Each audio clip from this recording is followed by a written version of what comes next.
CAA और NRC को लेकर जहां देश में बवाल मचा हुआ है, तो वहीं यूपी के बागपत में जिलाधिकारी और एसपी शांति समिति की बैठक कर रही हैं। बैठक में जनपद के सभी मुस्लिम धर्म गुरुओं को बुलाया गया। इस दौरान नागरिकता संशोधन कानून और एनआरसी के बारे में पैम्पलेट बांटकर विस्तार से जानकारी उपलब्ध कराई गई। वहीं जुमे की नमाज के बाद सभी लोगों से शांति के साथ घर लौटने को कहा गया। आपको बता दें कि पूरे उत्तर प्रदेश में धारा 144 लागू है, लिहाजा पुलिस सतर्कता बरत रही है।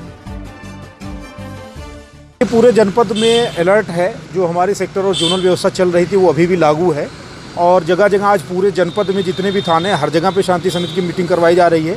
एक बड़ी मीटिंग अभी बड़ौत में हो रही है जिसमें एडिशनल साहब और एडीएम साहब गए हुए हैं।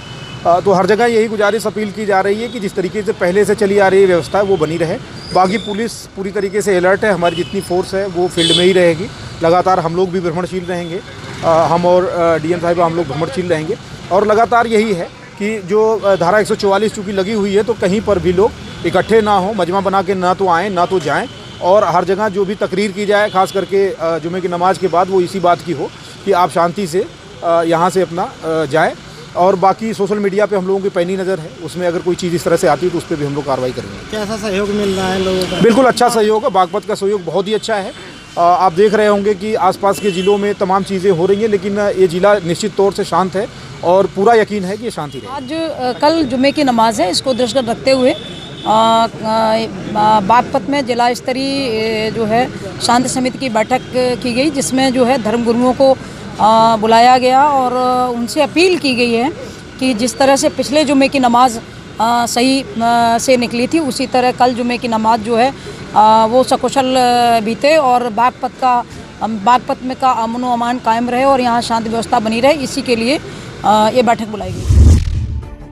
बागपत जिले में जमीन के एक टुकड़े को लेकर युवक ने अपने सगे भाई को गोलियों से भूनकर हत्या कर दी। बताया जा रहा है कि आरोपी भाई दिन निकलते ही घर में घुसा और हत्या की वारदात को अंजाम देकर फरार हो गया। आरोपी तमंचा मौके पर ही छोड़ गया। जानकारी मिलने के बाद पुलिस मौके पर पहुंची और शव को पोस्टमार्टम के लिए भेजा। फिलहाल मामले की जाँच की जा रही है।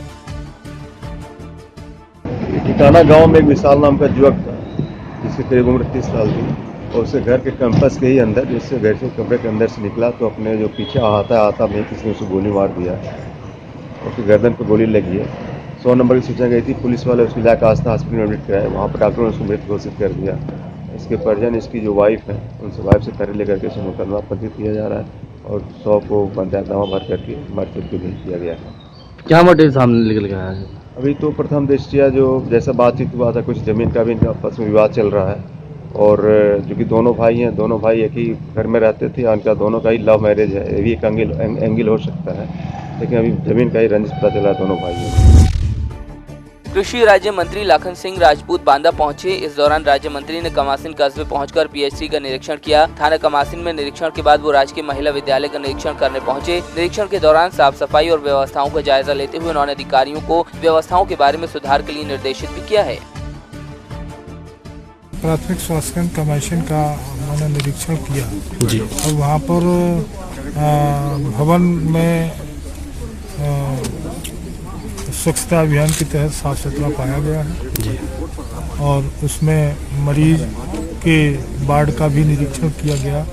तो वहाँ मरीजों से और उनके अटेंडेंट से भी पूछा गया तो उन्होंने वहाँ डॉक्टर्स के बारे में, इलाज के बारे में ठीक बताया।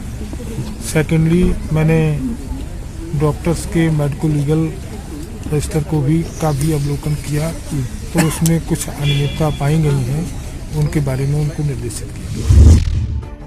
भारत के पूर्व प्रधानमंत्री और भारत रत्न दिवंगत अटल बिहारी वाजपेयी की जयंती के मौके पर कुशीनगर के कसिया बुद्धा पार्क में हॉकी टूर्नामेंट का आयोजन किया गया, जिसमें प्रदेश के कई जिलों के हॉकी खिलाड़ियों ने हिस्सा लिया। इस दौरान खिलाड़ियों ने स्थानीय लोगों को भारत के राष्ट्रीय खेल हॉकी से रूबरू करवाते हुए खूब तारीफ बटोरी। कार्यक्रम में प्राविधिक शिक्षा विभाग मंत्री कमल रानी और आयोजक कसिया विधायक रजनीकांत मणि त्रिपाठी मौजूद रहे।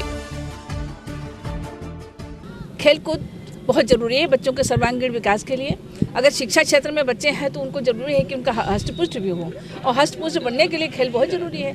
आज ये मैदान बनाया गया है, बहुत अच्छा है और इसमें हम तो चाहेंगे सबसे यही कहेंगे, यहाँ के लोगों से भी यही कहेंगे कि अपने बच्चों को खेलकूद में भी आगे बढ़ाएं।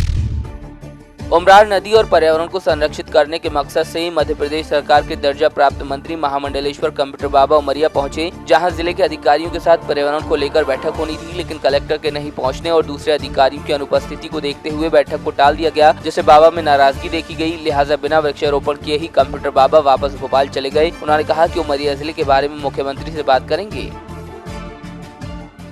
इसके लिए कलेक्टर जिम्मेदार होता है और मुझे ऐसा लगता है कि मैं माननीय, आज तो है नहीं कलेक्टर साहब महोदय, मैं माननीय मुख्यमंत्री से बात करूंगा। यहाँ गंभीर विषय है कि यहाँ अभी इतनी जल्दी में ही 2 बार यहाँ ये ऐसे गोलीकांड हो गए, हादसा हो गया है, तो दुर्घटना गंभीर है। और हमारी नदियों में यदि ऐसा हो रहा है, नदियों के कारण यदि हो रहा है, रेत के कारण हो रहा है, तो निश्चित गंभीर विषय है। माननीय मुख्यमंत्री से मैं बात करूंगा उमरिया जिले की।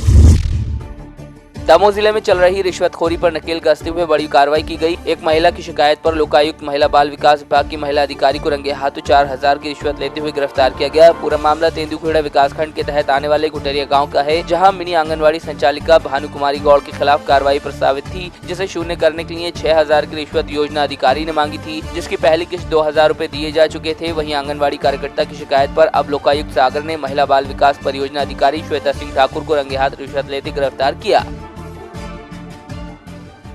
बार नोटिस काटते थे, पैसे मांगते थे। नोटिस काटती थी। अभी कितने पैसे मांगे थे आपसे? पैसे मांगते थे तो नहीं देते थे। मैडम ने कितने नोटिस काटे आपके लाने टोटल कितने दिन में? हमारे पास कुल बाबूजी थे, बाबू ने काटे। कितने नोटिस मिले आपको? हमारे पास 3 हैं। कौन कौन तारीख में? और वो पहले के ही और पुराने। कौन से बेस पर काट रही थी नोटिस?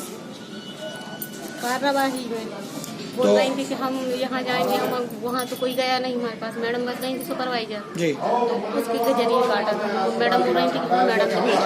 अभी कितने पैसे मांगे थे आपसे? 6,000। तो पहले दे दिए थे 4 आज। 2 पहले दे दिए थे और 4 आज दिए। मैडम क्या कहती थी मैडम? पैसे मांग रहे हैं, मतलब 1 महीने का पेमेंट। मतलब अगर पैसे नहीं देंगे तो आपके खिलाफ कार्रवाई करेंगे? पैसे नहीं दोगी तो करेंगे, हाँ। दोगी तो नहीं करेंगे। सेवा समाप्त करेंगे। सेवा समाप्त। शिकायत कब हुई थी इसकी? दिनांक 22/12/2019 को आवेदिका भानु कुमारी गौड़, ये जो मिनी आंगनवाड़ी कार्यकर्ता हैं, ग्राम गुटरिया, तहसील तेंदुखेड़ा, जिला दमोह की, इनके द्वारा लोकायुक्त पुलिस अधीक्षक को दिनांक 22/12/2019 को एक लिखित शिकायत पत्र दिया गया था कि इनकी जिला परियोजना अधिकारी श्रीमती श्वेता सिंह ठाकुर द्वारा उनको नोटिस जारी किया गया था आंगनवाड़ी में अनियमितताएं की जाने के संबंध में, और उस जारी नोटिस पे कोई कार्रवाई न करने के एवज में 6000 रुपये की रिश्वत की मांग की गई थी। तो तस्दीक के उपरांत आज उनको रंगे हाथों पकड़ा। रिश्वत की रकम कितनी है? आज 4000 रिश्वत लेते हुए पकड़ा।